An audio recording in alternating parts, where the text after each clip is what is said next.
Hi, I'm Adrienne, and here's your 2-minute vocal tip of the week.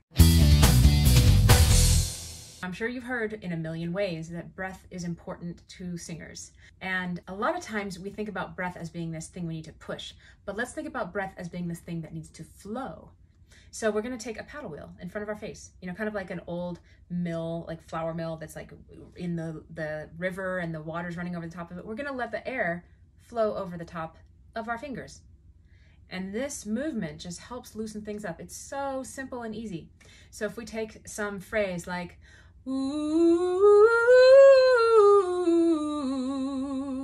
if you get tight singing something, then do a paddle wheel in front of your face and see if things loosen up just a bit.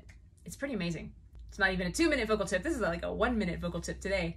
All right, if you like these quick little tips, like, subscribe, sign up for notifications. I'll see you in the next one.